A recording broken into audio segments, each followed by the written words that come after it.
జీవితంలో ఒక్కసారైనా చేయాల్సిన యాత్ర చార్ధామ్ లత గారి ఆధ్వర్యంలో సంప్రదించండి. నమస్తే, వెల్కమ్ టు సుమన్ టీవీ. నేను పద్మిని. ప్రస్తుతంతో పాటు ప్రముఖ ఆధ్యాత్మికవేత్త, దత్త ఉపాసకురాలు, శ్రీపాద శ్రీవల్లభ దత్తపీఠం వ్యవస్థాపకురాలు శ్రీమతి లతా దత్త గారు మనతో పాటు ఉన్నారు. మాట్లాడదాం. అక్క నమస్తే. అక్క నమస్తేరా. 52 వారాల పాటు గురుచరిత్ర పారాయణ సామూహికంగా చేయించాలి అని చెప్పి చేసినటువంటి సంకల్పానికి చక్కటి రెస్పాన్స్ వస్తోందని చెప్పుకోవచ్చు. చక్కగా ఎంతమంది చదువుతున్నారు. మరి కమెంట్స్ పెట్టలేని వాళ్ళు కూడా కొంతమందికి పెట్టడం రావచ్చు, రాకపోవచ్చు. ఎంతమంది కమెంట్స్ పెట్టారు, మేము చదివాము, ఫస్ట్ వీక్ చేసాము అని చెప్పి. సో ఎవ్రీ వీక్ నేను థర్స్డే అనుకున్నాను, కానీ వెన్స్డే ఈవినింగే మన వీడియో వచ్చేస్తుందక్క. సో థర్స్డేకి వాళ్ళు గుర్తు పెట్టుకుంటారు. చాలా మంచిది అది. బుధవారం సాయంత్రం వేస్తే వాళ్ళు గుర్తు పెట్టుకుని గురువారం చదువుతారు. ఎందుకంటే గురువారం నాడు వేస్తే లేట్ అయిపోతుంది, ఒకవేళ మిస్ అయినా. అసలు నిజంగా పద్మిని, ఇప్పుడు ఈ పారాయణం చేసే 108 మంది నేను సంకల్పించుకున్నాను. 108 పైనే దాటి ఉంటారు. ఎంత అదృష్టవంతులంటే, సమిష్టి సాధన అంటే స్వామికి ఎంత ఇష్టం అంటే, గురుచరిత్ర 51వ అధ్యాయంలో చెప్తారు, ఎవరైతే నలుగురు ఒక చోట చేరి నా పారాయణం చేస్తారో, నా గానామృతం చేస్తారో, నా స్తోత్రాలు పఠిస్తారో, వాళ్ళింట 4 పురుషార్థాలు సిద్ధిస్తాయి, అష్టైశ్వర్యాలు కలుగుతాయి, చివరకు నన్ను చేరుకుంటారు అని చెప్తారు. అంటే గురు రక్షణ ఎంత బాగుంటుందంటే ఆ కుటుంబానికి. ఎందుకంటే ఇంకా వాళ్ళు స్వామి పాదాలు పట్టుకున్నారు, ఈ చైన్లో ఉంటారు. సాధన సమిష్టి, ఇట్స్ అ గ్రూప్ కదా, దత్త కుటుంబంగా. అసలు ఎంత అద్భుతమైన స్పందన వచ్చిందంటే, ఎంతమంది 218 మంది మేము చేసాము అని చెప్పి చదివిన వాళ్ళు ఉన్నారు. అయితే కొంతమంది అక్క చాలా మంది చక్కగా మేము చేసాము, ఫస్ట్ వీక్ కంప్లీటెడ్ అని చాలా మంది పెట్టారు. చాలా సంతోషం. అయితే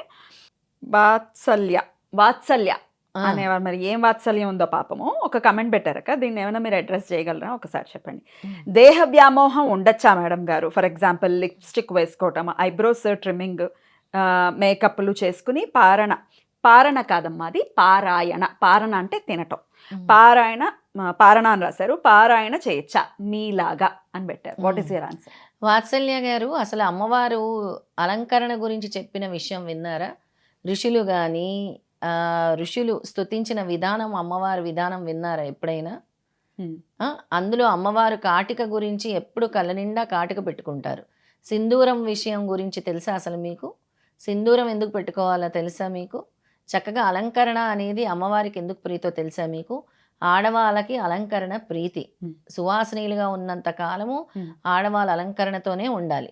అప్పుడే భర్త, కుటుంబం కూడా సంతోషంగా ఆనందంగా ఉంటారు. మనము ఏడుపు ముఖం వేసుకొని, కాటుక పెట్టుకోకుండా, బొట్టు పెట్టుకోకుండా, అలంకరణ లేకుండా, దేహ వ్యామోహం, ఏడుపు ముఖం వేసుకొని ఉండమని ఏ ధర్మం చెప్పలేదు, ఏ సనాతన ధర్మం కూడా చెప్పలేదు. అలంకరణ ప్రీతి, అలంకరణ ఉంటేనే మంచిది. స్త్రీ ఎప్పుడు బాగుంటుంది? పొద్దున్నే లేచి స్నానం చేయమ్మా, చక్కగా చీర కట్టుకో, చక్కగా అలంకరించుకో అని ఎందుకు చెప్తారు? పెళ్లి కూతురుని ఎందుకు అలంకరణ చేస్తారు చెప్పండి?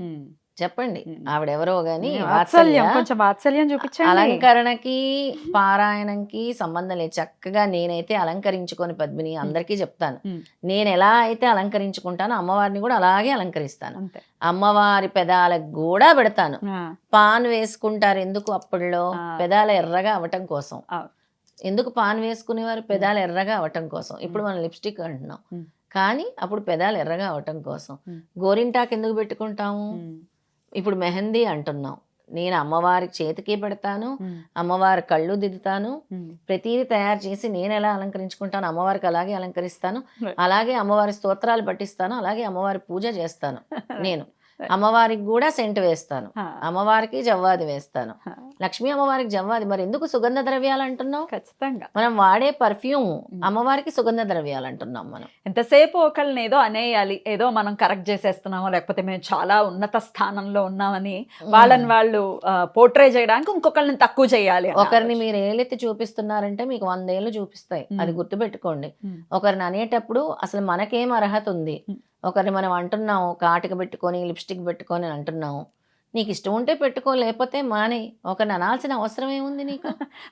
దేహ వ్యామోహం వదిలేయాలట. సరే, చాలా దేహ వ్యామోహం వదిలేసే వాళ్ళు చాలా మంది ఉన్నాం, మేము కూడా ఉన్నాం. చాలా వదిలేసి త్యజిస్తున్నాం. తెలుసా మీకు ఎన్ని త్యజిస్తున్నామో? త్యజిస్తేనే ఇక్కడి వరకు రాగలుగుతున్నాం. కరెక్ట్. అన్నీ త్యజించకపోతే ఇక్కడ వరకు రాము. ఊరికే కాషాయ వస్త్రం వేసుకోము దీక్షల్లో కూడా. అక్కడ కూడా చాలా అంటారు కాటిక అనేది ఎప్పుడైనా పెట్టుకోవచ్చు, జీవితాంతం పెట్టుకోవచ్చు కాటిక అనేది. రైట్. కాటికి పెట్టుకోవచ్చు, మనల్ని మనం అలంకరణ ఖచ్చితంగా ఖచ్చితంగా చేసుకోవచ్చు. It's choice end of the day, you're nobody to comment. అమ్మవారే చెప్పారు. ఎందుకు స్వామివారికి కూడా, విష్ణుమూర్తికి కూడా అలంకార ప్రియుడు ఆయన. అలంకార ప్రియుడు. వెంకటేశ్వర స్వామి కూడా కదా, విష్ణుమూర్తి కూడా కదా. ఇప్పుడు లక్ష్మీ అమ్మవారిని ఎలా అలంకరిస్తాము, పార్వతీదేవిని ఎలా అలంకరిస్తాము, సరస్వతీదేవిని ఎలా అలంకరిస్తాము, అలంకార ప్రియులు వాళ్ళంతా కూడా. రైట్. ఎనీవేస్, అయితే మిగతా వాళ్ళందరికీ కూడా చాలా చాలా చాలా దత్తాత్రేయ స్వామి అనుగ్రహం సంపూర్ణంగా ఉంది. ఎవరైతే పారాయణం చేసి మనకు కమెంట్స్ పెడుతున్నారో ఇదే విధంగా 52 వారాలు కూడా ఇవే 108 200 కామెంట్లు వస్తే వాళ్ళకి నా తరపు నుంచి అద్భుతమైన గిఫ్ట్ నేను ఇవ్వదలుచుకున్నాను. అంటే అది దత్తాత్రేయ స్వామి వాళ్ళకి స్వయంగా వాళ్ళని ఎంచుకున్నారు, వాళ్ళు ఎంచుకోబడిన వాళ్ళు అని చెప్పొచ్చు. ఎందుకంటే పద్మిని, ఎటువంటి కష్టం వచ్చినా తల్లి తండ్రి ఎవరంటే ఆ జగన్మాత, జగత్ప్రభు ఎవరు, వీళ్ళే తల్లి తండ్రి. సృష్టికి తల్లి తండ్రి వీళ్ళు. మన కన్న తల్లిదండ్రులు మనల్ని పక్కన పెట్టినా ఈ తల్లిదండ్రులు మనల్ని ఆదుకుంటారు. అనగా స్వామి, అనగా లక్ష్మి, దత్తాత్రేయ స్వామి. అందుకే దత్తుల్ని పట్టుకోవాలి. నా వల్ల కాదు ఈ జీవితము అంటే దత్తుల్ని పట్టుకొని చూడండి మీ జీవితం ఎలా మారుతుందో. అంటే లక్షల మంది జీవితాలు మార్చాడు దత్తాత్రేయ స్వామి. అద్భుతం అక్క. మరి 3వ అధ్యాయం ఒకసారి మీరు క్లుప్తంగా చదివి వినిపించేసి, అలాగే ఆ అధ్యాయం చదివితే వచ్చేటటువంటి ఫలితం ఏంటో కూడా ఒకసారి చెప్పండి. సరే, ముందు 3వ అధ్యాయం చదివిన తర్వాత చెప్పనా? చదివిన తర్వాతే ఫలశ్రుతి. తప్పకుండా. అయితే 3వ అధ్యాయము 2వ అధ్యాయము చక్కగా మనము గురువు అనుగ్రహం కోసం పారాయణం చేసాం. 3వ అధ్యాయం మొదలు పెడుతున్నాము. శ్రీ గణేశాయ నమః, శ్రీ సరస్వతీ నమః, శ్రీ గురుభ్యో నమః. నామధారకుడు నమస్కరించి, ఓ సిద్ధముని, మీరు నా సందేహాలన్నీ తొలగించారు. నా గురువు యొక్క యథార్థత్వం తెలిసింది. మీకు జయము. ఇంతకు మీ నివాసం ఎక్కడా? మీకు భోజనం ఎలా లభిస్తుంది అని అడిగాడు. సిద్ధయోగి అతన్ని కౌలించుకుని ఆశీర్వదించి నవ్వుతూ, నేను ఎప్పుడూ శ్రీ గురుని చెంతనే ఉంటాను. శ్రీ గురుస్మరణమే నాకు ఆహారము, వారి మహిమయే నాకు అమృత తుల్యమైన పానీయము. శ్రీ గురుచరిత్ర గ్రంథము శ్రవణము చేస్తుంటే భుక్తి ముక్తి శీఘ్రంగా లభిస్తాయి. పరిశుద్ధులై దీన్ని 7 రోజుల్లో పారాయణం లేక శ్రవణం చేసిన వారి పాపాలు నశించి సంతానము, ధనధాన్యాలు, దీర్ఘాయువు, జ్ఞానము ఎవరు కోరినది వారికి లభిస్తుంది. నిష్కాములకు ముక్తినిస్తుంది అని చెప్పి తమ వద్దనున్న గ్రంథం చూపారు. నామధారకుడు ఎంతో ఆసక్తితో ఆయన పాదాలకు నమస్కరించి, మీరు ఈ గ్రంథం సంగతి చెబుతుంటే నాకెంతో దూరం నుంచి నడిచి దప్పికగొన్న వాడికి సాక్షాత్ అమృతమే పోసినట్లు అనిపించింది. అది వినటం వల్ల నా అజ్ఞానం ఇంకా తొలగిపోగలదు. దీని శ్రవణం చేయాలనిపిస్తుంది. నా సందేహాలు తొలగించి నాకు ఇంత మేలు చేస్తున్న మీరే నా గురుదేవులు, నన్ను అనుగ్రహించండి అని వేడుకున్నాడు. సిద్ధముని సంతోషించి అభయమిచ్చి అతని చేయి పట్టుకొని వెనుక శ్రీగురుడు పావనం చేసిన అశ్వత్థ రావి వృక్షం దగ్గరికి తీసుకువెళ్లారు.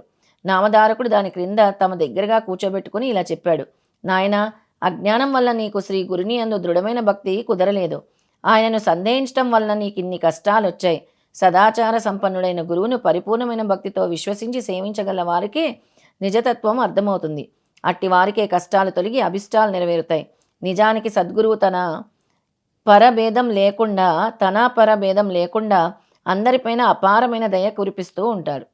మీరు ఎత్తైన ప్రాంతంలో నిలవజాలునట్లు దాంబికులకు అయిన కృప లభించదు. గురువుకు సాటి అయినదే లేదు. కల్పవృక్షము, చింతామణి కోరినవి మాత్రమే ప్రసాదించగలవు. కానీ గురువు మనము కోరిన దాన్ని కూడా ప్రసాదిస్తారు. ఆయన స్పర్శ దీక్షతోనే మనం ప్రపంచమంతా బ్రహ్మమయంగా దర్శింపజేస్తారు. ఆయనని శంకించే వారికి ఆయన ఏమి చేయగలడు? తన సంపూర్ణ విశ్వాసంతో సేవించే వారి వెంట నుండి కాపాడటమే ఆయన ధర్మము. కానీ పామర్లు కష్టం వచ్చినప్పుడు ఎవరో చెప్పగా ఆయన్ను సేవిస్తారు కానీ శ్రద్ధ విశ్వాసాలతో సరైన పద్ధతిలో సేవించరు. కనుకనే కొందరు అభిష్టాలు నెరవేరవు. అప్పుడు వారు తమకు గురువేమీ చేయలేదని ఆయనను నిందిస్తారు.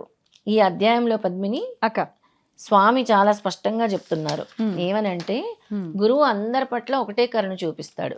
సూర్యుడు ఉన్నాడు, సూర్యుడు అందరికి వెలుగుని ఎలా ఇస్తాడు? అవునక్క, ఒకటేసారి వెలుగునిస్తాడు. ఎటువంటి పక్షపాతం, చెట్లకి వేరే, పక్షులకి వేరే, మనుషులకి వేరే అని కాదు. గురువు కూడా అంతే. కానీ ఇక్కడ గురువు ఏం చెప్తున్నారంటే, ఎవరో చెప్పగా ఆయనను సేవిస్తారు కానీ శ్రద్ధా విశ్వాసాలతో సరైన పద్ధతిలో సేవించరు. అలాంటి వాళ్ళకి జరగలేదు అంటారు.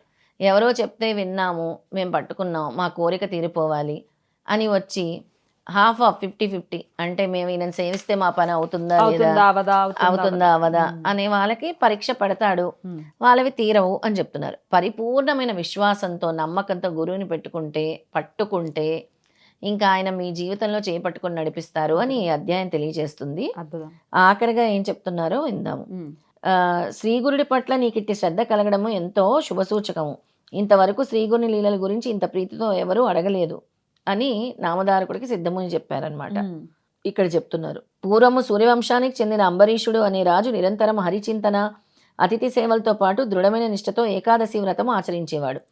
ఒకరోజు ద్వాదశి తిథి ఒక గడియ మాత్రమే ఉందనగా దుర్వాస మహర్షి శిష్యులతో కలిసి అతని వద్దకొచ్చారు. అంబరీషుడు ఆయన్ని పూజించి త్వరగా అనుష్ఠానం పూర్తి చేసుకుని భోజనానికి రమ్మని ప్రార్థించారు. అప్పుడు ఆ మహర్షి స్నానానికి నదికి వెళ్ళి పాలన సమయం మీరిపోతున్నా గాని రాకుండా ఆలస్యం చేశాగారు. తిథి మించిపోతే అంబరీషునికి వ్రతభంగం అవుతుందని, అలా అతడు భోజనం చేస్తే అతిథిని అలక్ష్యం చేసినట్టు ఉంటుంది అని అతడు ఆ రెండింటిని పరీక్షించుకోదలిచి కొద్ది తీర్థం మాత్రమే త్రాగాడు, కొంచెం మంచినీళ్ళు తాగాడు అంతే.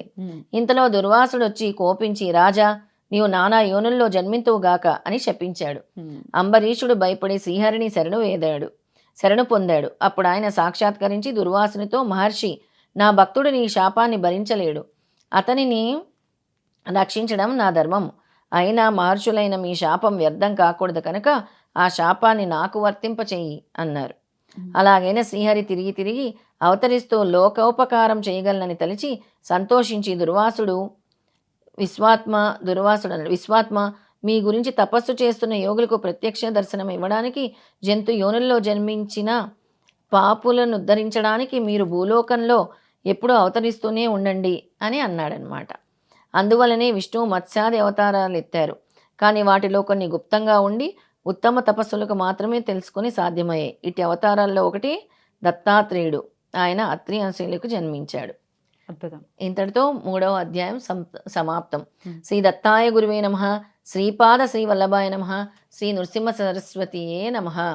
ఈ 3వ అధ్యాయం పారాయణం చేయటం వల్ల స్వామి మనకి ఎటువంటి ఫలితాన్ని ఇస్తున్నారు అని అంటే, ఆపదల నుండి రక్షణ, భయ నివారణ, మనకుండే భయాలు తొలగిపోతాయి, ఆపదల నుండి కూడా మనం రక్షిస్తారు. అద్భుతం. ఇది ఫలశ్రుతి ఈ వారం చదువుకునేటటువంటి. ఒకవేళ మధ్యలో ఏదైనా ఈ వారం అడ్డొస్తే ఈ వారంలో ఏదో ఒక రోజు కంప్లీట్ చేసేస్తాం. ఒకవేళ 2వ వారం అడ్డొచ్చింది, అప్పుడు 3వ వారం మీరు చదవగలరు కదా. 2-3 అధ్యాయాలు 3వ వారం చదివేస్తారు అంతే. అద్భుతం. చాలా చక్కగా తెలియజేశారక్క. చక్కగా ప్రతి వారం కూడా ఒక గురువారం రాగానే గుర్తొస్తుంది, ఓ మనం పారాయణ చేయాలి, ఒక్క అధ్యాయం ఖచ్చితంగా చదువుకోవాలని గుర్తొస్తుంది. అలవాటు పడిపోతుంది ఇంకా మనసు దానికి.